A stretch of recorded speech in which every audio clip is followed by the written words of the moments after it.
What the hell's up, Stitt-Heads? You know that sound. Crack a beer. It's Sunday. That's not my first one, but it's all good. We're gonna have some fun.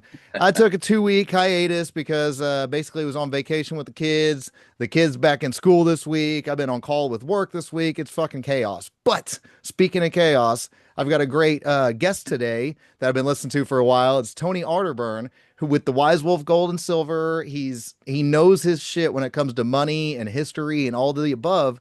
So that's what we're gonna kind of get into today. So how you doing today, brother? I'm doing great. Thanks for having me. Thanks for cracking a beer. Yeah, dude. Should have told you to grab one. My bad. It's Sunday. You're right. Sunday fun day. Well, how's life going, man? How's the business and everything? Tell everybody a little bit about you. Well, business is going good. I've decided some years ago to go into the gold, silver, Bitcoin business, and history seems to be lining up with that business decision as the U.S. dollar de-dollarizes around the world, and we see a massive loss of usage for the dollar and purchasing power and all the other things that go along with fiat currency, and all of that is culminating in today's reality. So I'm very fortunate to be able to help people get out of that and into something real. And as you mentioned in the intro, there's a lot of history that goes along. There's a lot of backstory to what's wrong with the dollar and what's wrong with our system, and why it feels so odd. You know, there's a method to it. There's a method to the madness, and so I hope we can get into a little bit of that today. Yeah, dude. It's like everybody expects everything news-wise to be like, oh, it happened yesterday and that's why it's happening now.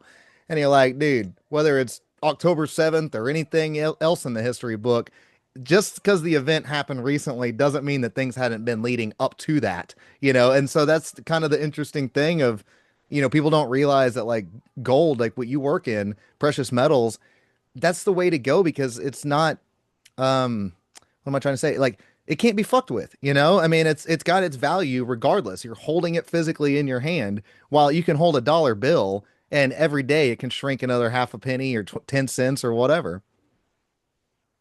Well, that's true. I mean, gold and silver have been money throughout recorded history, and you see the nations rise and fall by that. Great empires rise on sound money. They have a gold silver standard, and they usually make things. They're a production economy. They have manufacturing, and then they decline on things like fiat currency and free trade, which it looks like the United States will be the first country, first great empire to be artificially declined, which is a Hmm. interesting anomaly. Like it was obviously all empires and all civilizations perish or are reborn into something else, but we've been artificially declined through these kind of policies, which is an interesting rabbit hole to get into, which is something that I think about all the time. Well, and a lot of people don't even realize, like, Nixon took us off the gold standard and everything and put us on the petrodollar on the world stage. And then everything that he kind of sold us out with China quite a bit in that same era as well. So all our manufacturing and things like that, it was frog in the boiling pot. We didn't notice it until decades later, like, oh shit, all of everything is overseas now. And it's almost like we lost control of our value. And then now that like we've devalued our dollar so much and everything at that point, it feels kind of like a sinking ship. You know what I mean? Yeah, it's being turned into something else. As I Hmm. often say, the dollar's not going to zero, it's going to digital. And with the birth of things like stable coins, and you mentioned the petrodollar, that is true. Nixon took us off the gold standard August 15th, 1971. And the reason that I can surmise that he did that is because we didn't have the gold to back up the dollars that were printed to fill all these central banks around the world, and we started to debase our currency starting after the deep state murdered JFK in 1963. Hmm. Ironically, he signed an executive order on keeping silver as a monetary metal. There's only two presidents in history that ever issued currency direct from the Treasury, and that's Abraham Lincoln and John F. Kennedy, and they were both shot in the head in public. What a As coincidence. as Jim Marrs always pointed out, one of my heroes is Jim Marrs, a great researcher, old school conspiracy analyst, and he pointed that out, and I've often referred to that. But 1964 was the last time that we ran silver in our coinage, and JFK was the last president to remain on the half dollar as a 90% silver half dollar. I buy a lot of them, Mm-hmm. and the world took notice. So, that 1965 onward, we had the Vietnam War and guns and butter. LBJ said we're going to have the Great Society on the Mekong. We had the space race, all that stuff. And by 1971, Nixon was in a dilemma. He had to figure out how to stop these other nations from showing up and going to the gold window and cashing out their dollars for gold. It was draining the gold reserves. So he closed the gold window. He said it was going to be temporary, and I don't. I guess it is kind of temporary because it's 50 some odd years later, Yeah. 53 years later, They 50 always say later. temporary. Um, yeah, a little bit of side history that John Connally was the Secretary of the Treasury for Nixon. He was the Democratic governor of Texas. He was actually riding in the car with Kennedy the day of the assassination on November 22nd, 1963. I always thought it was interesting. John Connally was the figure who they tied the magic bullet theory around, that the bullet traveled, hung in midair, went Yeah. sideways, and all this stuff. And then by the time he was the Treasury Secretary for Nixon, they came up with the magic monetary theory. So it's two different sets of magic, not even 10 years apart, but it's had massive implications. We went off the gold standard in 71. Gold was $35 an ounce. By the end of the 1970s, gold was $800 an ounce. Man. And the reason being is not that gold went up in value. Gold didn't really go up in value. The dollar lost purchasing power, and that's how catastrophic it was. And they played a lot of monetary games in between now and then. Um, but the writing's on the wall for the next steps of this experiment. It is a real time experiment, by the way. And you Yeah. mentioned manufacturing. The last time we ran a trade surplus in the United States was 1973, and then we went on the petrodollar. But we just recently lost the petrodollar. We didn't even put up a fight, which is another indicator of a strange time ahead because I think they're abandoning that position, looking towards more of a stable coin, central bank digital currency model for the world, which is going to have these will have reverberating consequences for us in the future as well. So it's an interesting time to be alive, and as an amateur alt historian, I like to dig into these subjects and see, if I can use history to guide me to what happens next. But I think that we've got a lot of stuff on the table to examine when it comes to our money. Well, that's where it gets complicated too, because digging into history is what gets us like really questioning everything. And it's like Tripoli will say, is everything a conspiracy? Yes, everything is a conspiracy. All that means is two or more people getting in a room coming up with a plan basically in secret. So it's like, yeah, when you look at everything between monetary stuff, you see foreign wars, we see every false flag, it's all a conspiracy. But then you realize, like, wait a minute, history is wrote by the victor. So then the more we dig into history, you're kind of like start questioning, like, okay, I'm glad I'm informed, but now it's a question of, is this real information or is this, Yeah, banker? We've that's seen all the banker wars and everything else. So it's like, well, what's the other side's argument, and whether they're good or bad, but you kind of see what I'm saying. no, that's the key. I mean, Napoleon said that history was a pack of lies agreed upon, and my favorite though is something Henry Ford said. He said history was bunk. Mm, And I learned that, 20 some odd years ago, and it's shaped a lot of my viewpoints, my understanding of how the world works. And I learn something new every day. I mean, you have to dispel with your old models in order to adjust and have a better understanding of what is actually in front of you. You don't want to be too rigid. You have to be especially in these times, like Bruce Lee said, like, mind like water. Be like water, be You're like flexible. water, Yeah. my friend. So I think I think that's true today, and those who are nimble and understanding will fare a lot better. If you're using old paradigms and old models, you definitely will get left behind, unfortunately. And that's what I feel like one of my missions, uh, what I do with precious metals, what I do with podcasting is try to make sense of it all so we can fare better in the times ahead. Hmm.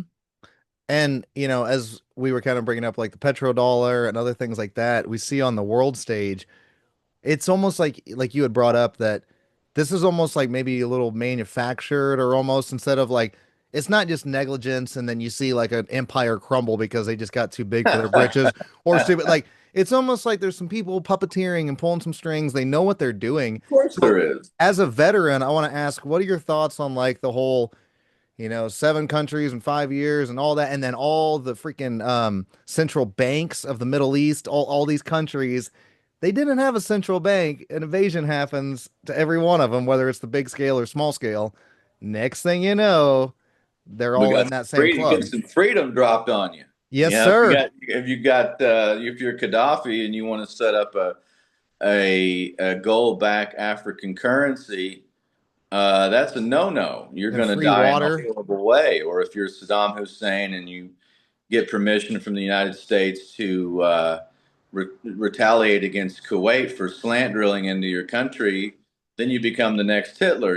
Once Saddam Hussein was an ally of the United States, once Gaddafi was, as a matter of fact, and Bashir al-Assad the same Mhm. way.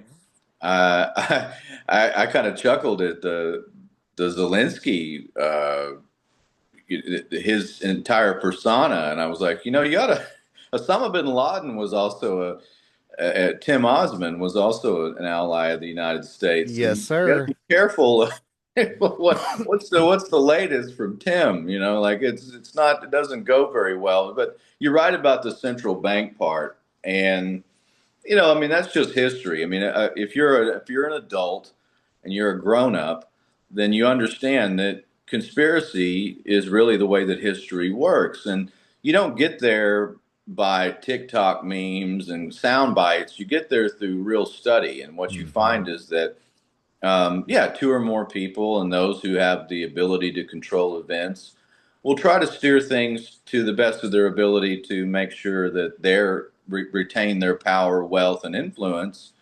And it's up to us to suss that out. And once you throw that out into the zeitgeist, it becomes less powerful and less potent if you understand. If you shine a light on it, I think that's really the charge that people like you and I have if we're doing podcasts and we're talking about these big issues is not necessarily we're not trying to scare anybody, and we're definitely don't I don't want to black pill anybody. I'm not an extreme pessimist. I just believe that the way that you were brought up or what you understand to be reality is most likely false Mhm. because that's what you're supposed to believe. And don't even listen to me. Don't listen to a word I say. You Right. go and find this for yourself. I'm a student of life and history every single day.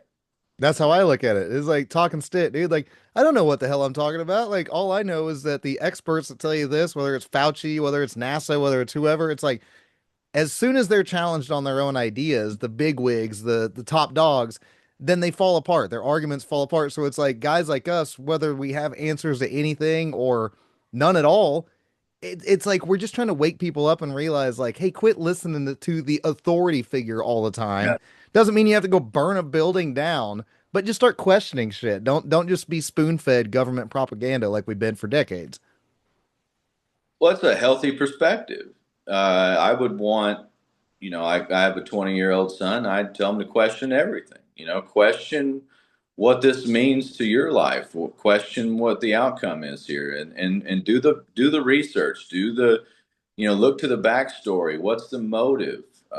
Cui bono, Latin for who benefits. So look at that when you're seeing these headlines. Whether it's, and especially in today's world, false flags, wars, the steering of the geopolitical chessboard. Who benefits from all of this? It's certainly not you or I. And then with AI being rolled out as good as it is now, remember just 6 months, a year ago, you could spawn an AI photo because there's seven fingers. Now it's like they've kind of figured that out and a little bit of lighting. So, I mean, think about we see the videos from 9/11, we see the different videos from all these past military events or false flags, even if they are false flags or not. Now we're not going to be able to discern what the hell is real or not. And Government's going to put it out and people slop it up. Well, that's why it's really more of a spiritual thing at this point. $100%. You're not going to be able to have complete discernment without a spiritual component in this world anymore. You're not going to be able to use the old methods. But I think that AI, and I use AI now for brainstorming, and I don't use it like, I guess I even asked the AI. I'm like, are other humans using you like I?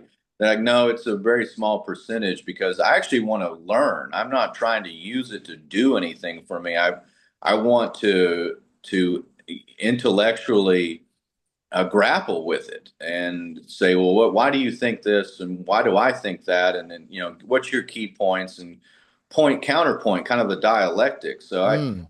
it can be very useful, and in my opinion, God made this universe, and God made people, everything under the sun. So I mean, and AI is an extension of that. Hmm. It's not evil in and of itself. It's like, a weapon. If a weapon is in the hands of a good man or a good woman, then it's fine.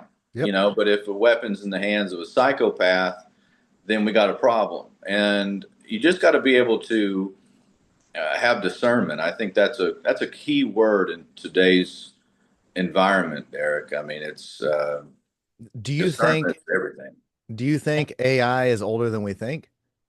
Oh, Meaning like you're absolutely. ex-military, so we've always heard like military and government's always X amount of decades ahead of what gets rolled out to us. The Game Boy was probably being played on, 1960s by NASA or some asshole, and then we get it in the 90s. So Right. how long do you Well, think AI's been around?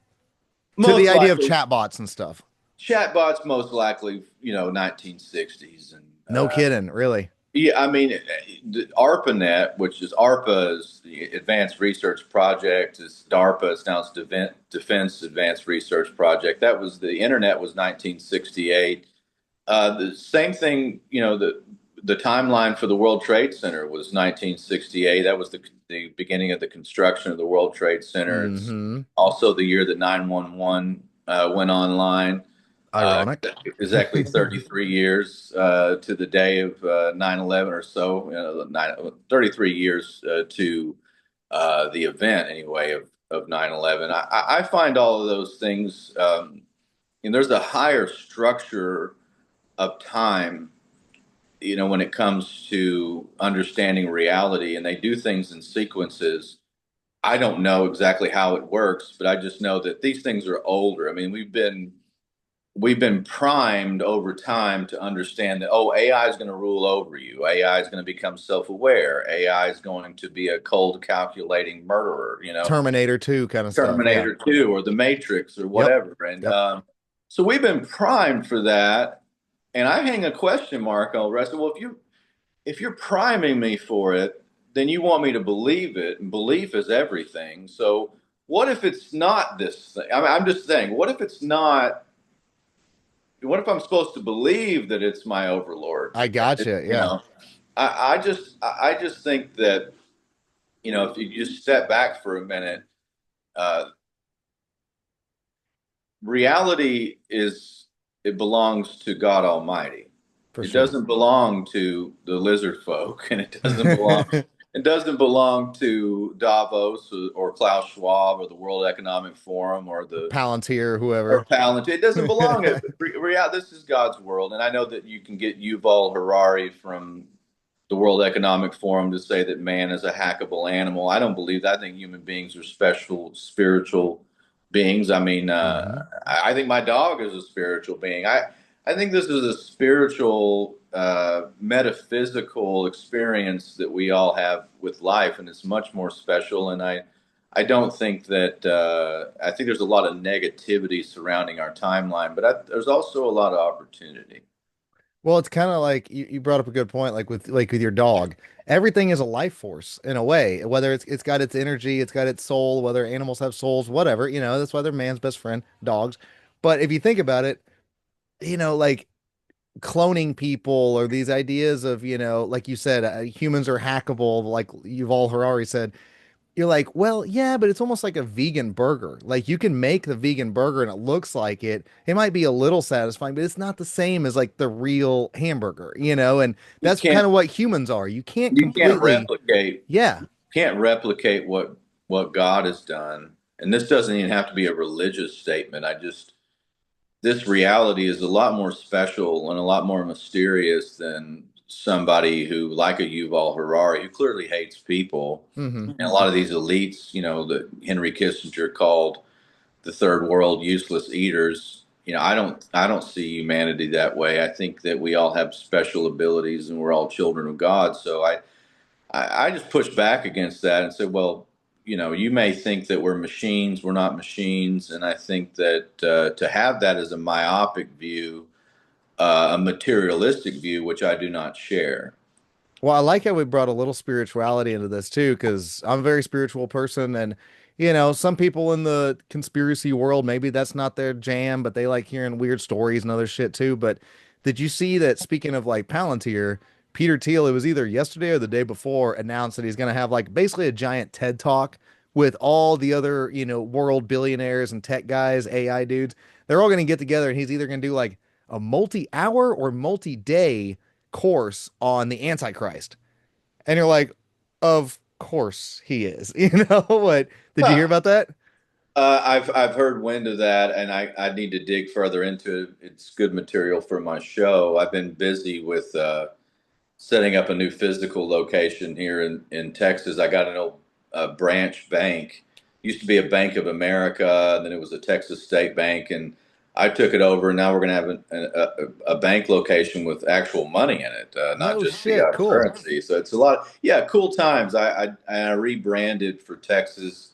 I'm going to do Wise Wolf Gold, Silver, Bitcoin together, Mm. and I haven't done that before, so it's going to be fun.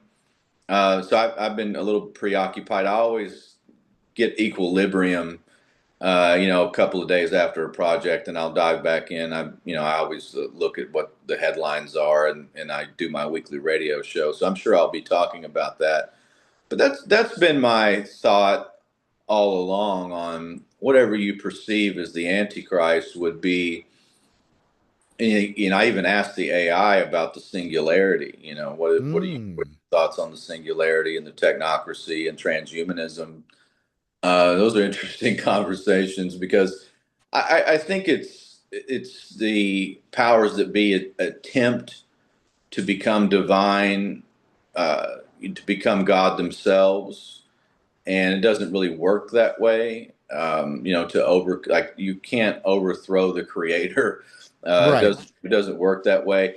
I also think that a lot of things are self-fulfilling prophecies. I think that whether it's the building of the third temple in Israel, where they're trying to usher in Armageddon and all that stuff, like The red heifers. Yeah. the red hat. Yeah, I talked about that. I hosted for David Knight last week, and my friend Mr. Anderson, who's a scientist, one of the smartest man I know. He's I grew up with him. He's a little bit younger than me, but he's a PhD actual scientist. You ever seen that movie Real Genius with Val Kilmer? Oh, yeah, for sure. He's like one of those guys where they like do the lasers and all that stuff. I mean, he's Nice. very advanced, but he caught that story. He was the red hat. He brought that to the show, and that's one of the things we talk about on Paratruther. So, I try to be balanced with my analysis on what's happening in regards to end times or so-called apocalypse or Armageddon or anything like that. I think a lot of it's self-fulfilling. Hmm. I think a lot of it is an op because ultimately, again, we kind of we're mentioning God a lot in this podcast. That's not my intention, but Hey, I like it. I'm cool. That's dude, welcome to my show. We just whatever comes up is where we go. it's where I flow. I mean, Yeah. it's Sunday, so I got up early this morning and I went to the gym, and I got this pinched nerve in my. It's like hard to sit down right now. It's like Hmm. I did something. I was a world champion power lifter when I was younger, and I was a paratrooper and did all this stuff. So I'm 45 now, so like the body doesn't work exactly the way it does, but I'm tougher. I think Yeah. I would definitely beat the shit out of my younger self, even though I was stronger. Um, but I was dealing with that, and I just went and sat in the sun for like 2 hours with my dog out in the backyard here, just soaking up a little vitamin D and sweating a little bit. So that's good. I just try to kind of go back to nature and grounding and have some balanced thought, which I think is very important because we're getting hit with so many psyops and what you're Yes. supposed to think, and you got to be careful not to have self-fulfilling prophecies. I think that's a key component in all that. Like, what do you really belief is everything. Like, there is a worldwide world consciousness, Hmm. and that world consciousness is generally negative. But it doesn't mean that you have to experience the negativity as an individual, You don't especially have if to succumb to it. Yeah. no, you really don't. I mean, I think that you have that option to pray and to keep that away from you. Like you created like this zone around yourself Hmm. of autonomy. I'm not saying I do it all the time. I'm not saying I perfected it, but I believe it, which I just tend to believe that things aren't exactly, they're not doomsday. Um, But if you think they are, you can almost lead yourself right to it. well, that's why I'm careful of the pre-programming. Like we've been you go back to the 1950s, you got I Love Lucy is on, you got you got Leave it to Beaver. You my got, three sons, you got yep, Leave It yep. to Beaver, you got all this stuff, and you fast forward to our youth and our time, it's The Walking Dead and this Terminator and it's The Matrix and everything else, and it's like what are we being programmed to believe? Well, society doesn't last, it collapses on its own Yeah. weight and all this Not just stuff. believe, but to expect, like you're saying, the programming. You're programmed for it, and I think it's good to be prepared for those kind of things because on a long enough timeline, one of my favorite movies is Fight Club, and Oh, yeah. that's where you get the website Zero Hedge. It comes from when the character, by the way, in the movie Fight Club, the, Ed Norton's character doesn't have a name, Yeah. Yeah. and People forget that. Yeah. it doesn't have a name. But he goes by Jack, because I'm Jack's whatever. Like when he finds that book on anatomy, when he's at the house, and Was it Joe Biden? Listen here, Jack. No. he's like, I'm Jack's medulla oblongata, all that stuff that he comes up with in the movie. But there's that scene where he talks about on a long enough timeline, the survival rate for everyone drops to zero, and that's where you get Zero Hedge. The website that I read Zero Hedge every day. Hmm. Um, so there is that. I mean, life is finite, at least for this existence, but um, I just think there's a bigger picture, and we've definitely been through. I don't like to use the word trauma, but it's an apt description. Yeah. When you're trauma, especially I was 21 and I joined the military at 19. So on 9/11, I was 21. Is that I'd what already, made you sign up? 9/11? no, Oh, I joined at 19. So on 9/11, I joined pre 9/11 and I volunteered to go to Kosovo, which was Mr. Clinton's war. hmm. I served under two presidents. I served under Clinton and I served under Bush. And Clinton bombed Serbia for 78 days. My wife's family is Serbian. Yeah, I know all about it. Go Oh, ahead. really? Yeah, it's a really, and I learned a lot, and I got to. It's funny because I was telling the story the other day about being in Kosovo, and the Russians. A lot of people don't remember this. The Russians just showed up. Hmm. They didn't ask permission. They're not part of NATO, Hmm. but they just showed up on the border, and we worked with them. I worked with the Russian paratroopers, um, and I was fascinated by that. I was like, I hope we never. I don't want to ever fight these guys. These guys are nuts, Yeah. they're proud people, and they were warriors, and they thought we were just silly for all the precautions and things that we did. Hmm. So I learned a lot about the Russians at that time, and I got back from that deployment, and the colonel that was in charge of my battalion said, Arterburn, why don't you come up to the office? I want to talk to you. So I was like, oh, I'm going to talk to the colonel. He's like, well, I found out that you're a world champion powerlifter and you have all these records. Why don't you go lift again? And I said, well, if I do, sir, I got to travel. I have to go win nationals. I got to do all this other stuff. He's go. So in 2001, prior to the world turning upside down, I was going around and winning championships, and then I got on the American team. So I was over in Bulgaria. I went back to Eastern Europe, and I was at the World Powerlifting Championships on 9/11. No And kidding. Awesome. my unit that I was with immediately deployed to the Pentagon. So I was in Bulgaria. So I would be telling different stories now, especially knowing if you're a 9/11 researcher, it's fascinating because, like, well, what hit the Pentagon? Hmm. I don't believe it was a plane, giving everything that I've read or everything that I've understood of what happened that day. Something hit the Pentagon, obviously, but I don't think it was a plane. Well, I would being have a been able. military guy, you kind of more understand than others. I come from a military family on my dad's side and everything, and it's like, I'm gonna let you continue for sure, but I'm just saying, like, yeah, it's like it's one thing if you're just the average normie and you're like, oh, I guess something just hit it. But when you actually kind of understand military shit and the way they operate, you're kind of like, man, it starts hitting some question marks. But go Yeah, ahead, it yeah. doesn't make any sense. And especially the security camera footage, the one security camera footage that you One, yeah. have, it doesn't show a plane. It just shows a streak, which is very odd. The entire day is not what you think it is. I don't know what it is, but it's not what we were told. I know that for sure. Yep.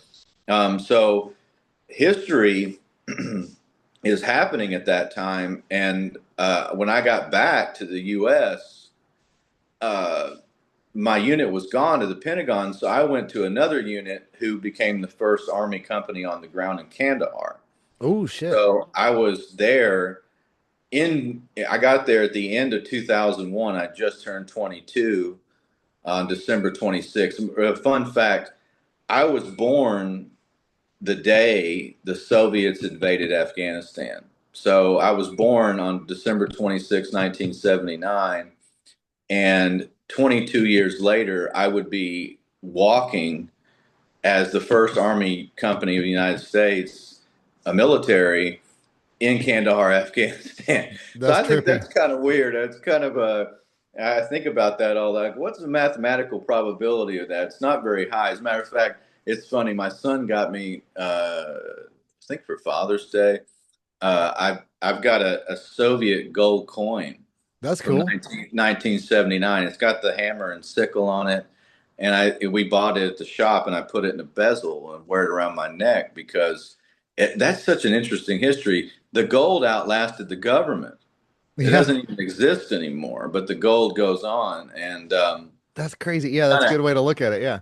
kind of apropos to what I do. But yeah, I got to see that history. I did three foreign wars, and I did the tail end of the invasion of Iraq, which is a totally different story than what I experienced in Afghanistan. Let me Uh, ask you this about Afghanistan. I know we were talking some biblical stuff and God and the glory of God, Jesus King, Christ is King, all that. What are your thoughts on like, okay, being in that region of the world and being religiously, like, I guess understanding, I don't know if it's illiterate way to say it, but the giant of Kandahar, we've heard those stories. Like, And I've heard those stories. People have asked me about that. Nothing when I was there ever came up about that. But uh, given what I know about history and the anomalies and everything else, I definitely think that that's a real possibility, or that something happened. I mean, we live in a strange world. It's not, definitely not what not what you were taught. So I think things like the Giant of Kandahar or Sasquatch or anything like that are Hmm. real possibilities of existing in this dimension. And then also we have a lot of weirdness when it comes to like our involvement with the Middle East, talking the US government and military, to where even if we just go back to World War II, let's talk about like the Nazis. They were after all these occult relics and these religious relics and items and stuff. Indiana Jones is damn near a documentary. It's not really a movie. The Nazis were after weird shit and powers. And then you fast forward to like this same era we're talking now.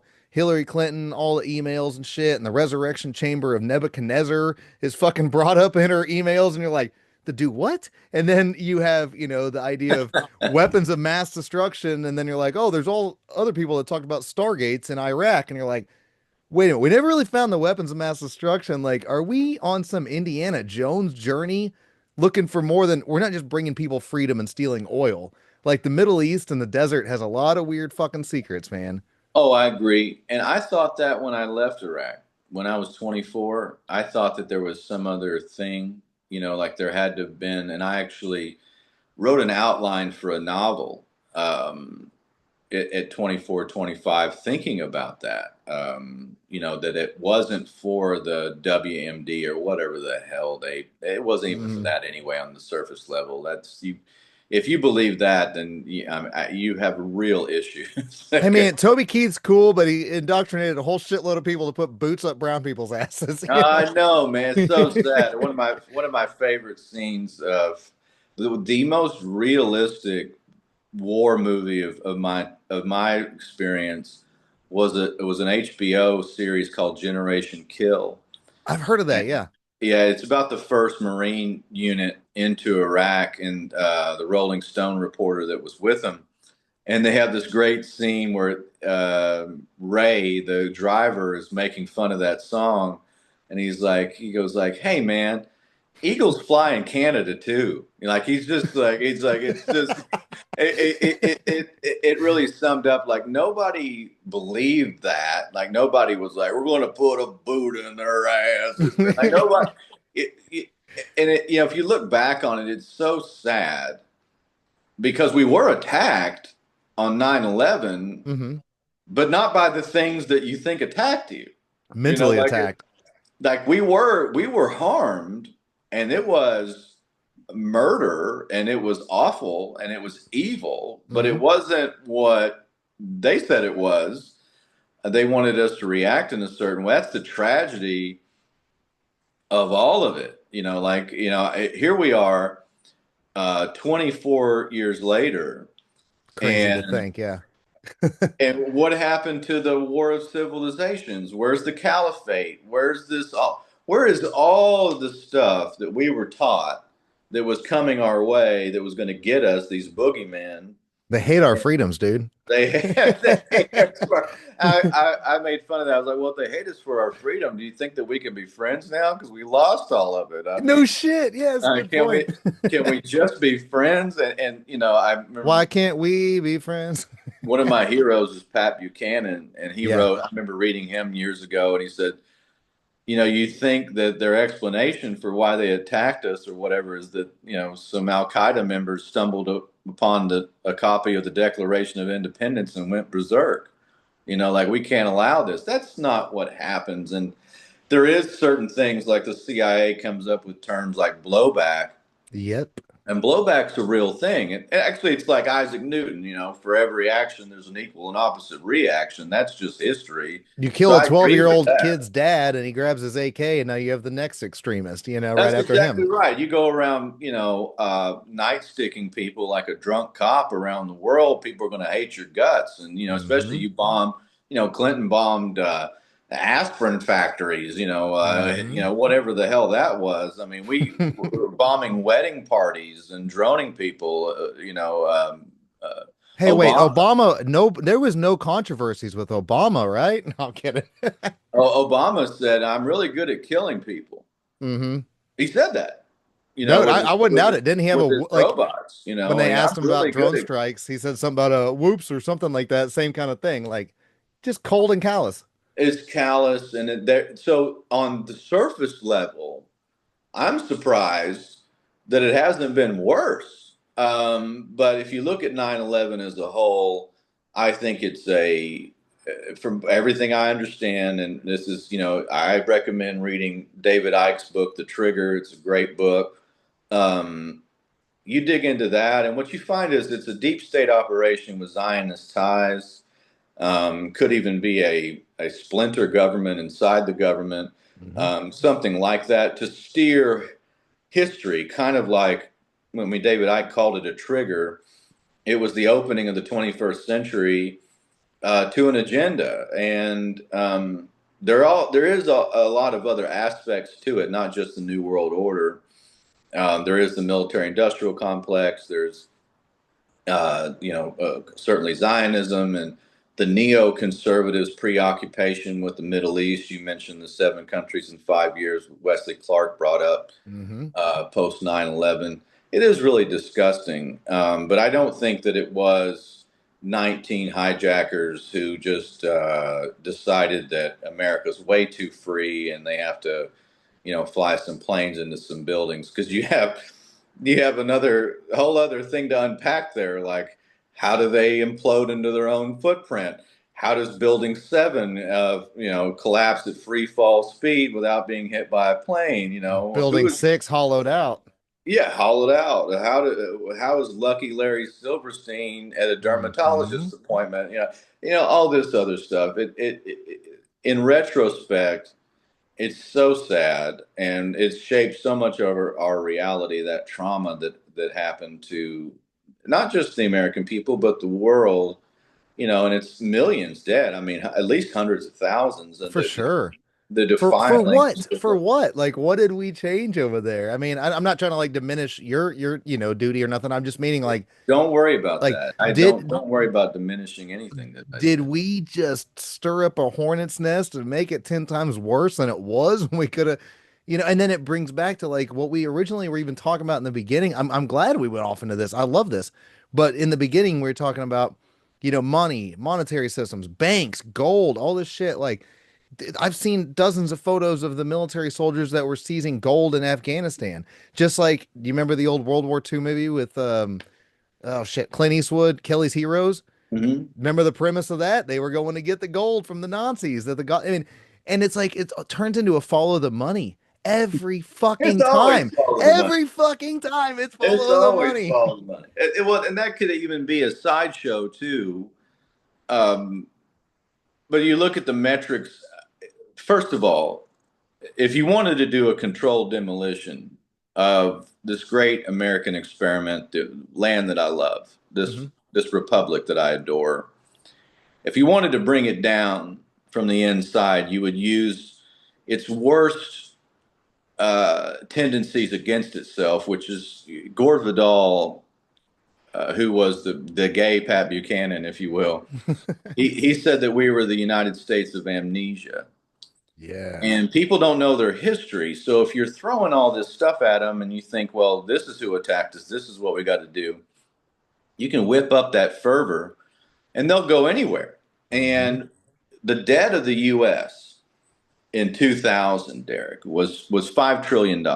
So it took us from 1776 to 2000 to hit $5 trillion. Damn. Now we're at $37 trillion. Whoo. So think of the waste, the fraud, the abuse, the looting of the treasury. It's an excuse to not only hobble the United States and take away its credibility, but it's also an enrichment process. It's golden parachutes for those who are in the know, and they want to bring in, Agenda 21 or Agenda 2030 or the Great Reset or whatever the hell they conjure up at their eyes wide shut parties. That's really Oh what yeah. all this is about. It's a controlled demolition, and it's like a keto, using the other person's momentum against them. And we needed the wisdom.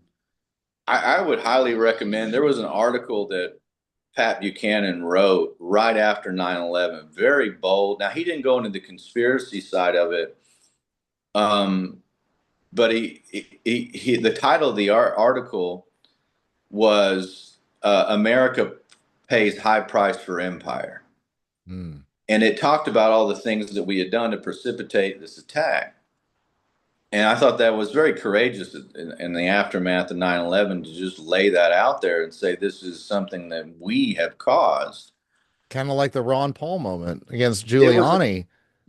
beautiful. Oh, I watched that live, and thank God for Dr. Paul. Dude, yes, sir. Side story: I ran for Congress years later, and I ran against the last World War II veteran in Congress. I thought he was going to retire. He'd been Wow. congressman since I was born, and we got to be really good friends. I helped him in the runoff because he didn't make it over the finish line. So he called me, and I said, "I'll help you." But he was running against a guy named John Radcliffe, and John Radcliffe was an unknown, being backed by the Ashcroft law firm. And of course, John Ashcroft had been Attorney General for Bush and created the Patriot Act and all that other stuff. Mm-hmm. So they would send me out to debate John Radcliffe in place of Ralph Hall.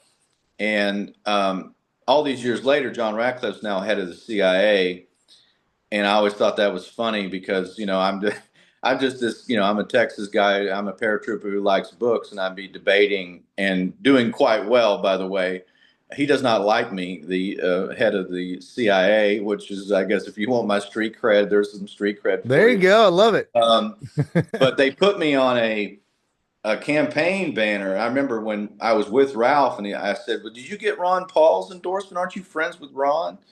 And he said, "Oh, well, I need to call him." And he just picked up the phone and he goes, "Ron, it's Ralph." And he's like, "Hey, will you endorse me on this campaign?" And Ron Paul said, "Absolutely." So they made this campaign banner, and it had me next to Ron Paul Nice. as people that were endorsing Ralph. And I thought, okay, well, I'm in good company here. Um, it's been an interesting adventure in politics and radio and other things that I've done, and not always the most beneficial. I got on the Trump train really early, and then I got off the Trump train because he became president and didn't do the things that I Yep. had voted for. And gosh, I've left, Derek. I can't tell you how much money I've lost just trying to be the most honest analyst I can, because it's not what people want to hear a lot. And I don't even, by the way, I don't want to hear it. I'm just trying to get into what's Yeah. real. Honesty And might not pay the bills, but at least it weirdly like pays its dues. You know what I mean? Like in a long like you as we're talking politics and politicians, a lot of people come and go and we forget a lot of people's names that didn't make it. And a lot of it comes with to bring up like Sam again, Tripoli. He talks about one of the most best things you can do is just be genuine, just be real, be be honest. authentic. And then People, people read that versus the bullshit con artist of most of our politicians. So in a weird way, it's like I get what you're saying. Like you might have lost some financial opportunities here or there because of speaking your opinion. But weirdly, like, wouldn't you feel worse if you would have got those financial opportunities feeling like you had to sell out? You know? oh, for sure. It's just not who I am. Right. As an entrepreneur, I go, oh, damn, if I had just had, especially in broadcasting, because, I'm not an unskilled broadcaster. A lot of the people that I started out with in radio, they've gone on to big syndication and other things. And I'm over here, paying my own way, and I love radio and I love all, but I have my own niche Hmm. following. I'm really proud of it. Yeah. I don't get me wrong. I'm not complaining. It's just sad to watch the capture of people's mind, and knowing that at a certain level, people want to hear what they want to hear. At least in the broad contextual sense of more. Like more numbers, like the bigger numbers. Hmm. Um, but I like what I do. I wouldn't trade this for anything. I like. I like being an honest analyst, and I think years from now it will pay off. I mean, years from now, when I've been consistent over all this time, I think that'll be the dividend. Right on, man. That's like I said, honesty, integrity, just being who you are, telling the truth. People don't like the truth, but it's like it's this weird double-edged sword, but people want you to be truthful until you're fucking truthful, and then you're like, well, I don't want to hear that. You're like, well, make up your Yeah, mind, man. it'll set you free, but first it'll piss you off. Yeah, it'll set some of your friends free too. They might run away. Well, dude, Tony, this has been fucking awesome, man. I invite everybody back on for like I'm a rambling retard. So, dude, we start with one subject, it turns into a million. I've loved every subject we've talked. Like we hit a shitload of stuff on this episode, but dude, if you're willing, like I'd love to have you back on again sometime. And Oh, anytime. Yeah, you awesome. just let me know. I mean, especially if something comes up in the monetary system. And it's funny, I love your backdrop where you got the where the Joker set the pile of cash on fire. I just talked to uh, my CFO that I have here in Denison. She and I were talking yesterday. She brought that up, and just randomly, and we were talking about the Dark Knight and then that scene. And we were talking about as an entrepreneur, which is funny because I'm an entrepreneur, but I'm not in love with money. I mean, I like money. It's great to be able to pay bills and make payroll Yeah. and everything else. But I said at a certain level, I like that when he set it on fire, because it's integrity and the love of just being an artist. Like what you create, does it serve anyone? Mm-hmm. It's a bigger quest for me other than, oh, did I just make money? Like I was walking out of a convenience store the other day and I saw a guy, buying a shitload of lottery tickets. Ugh. And I thought, okay, real time experiment. If you won the, I was going to say somebody called me up, hey, you won the lottery. Would you even want it? And I don't think I would. I don't think I would take it.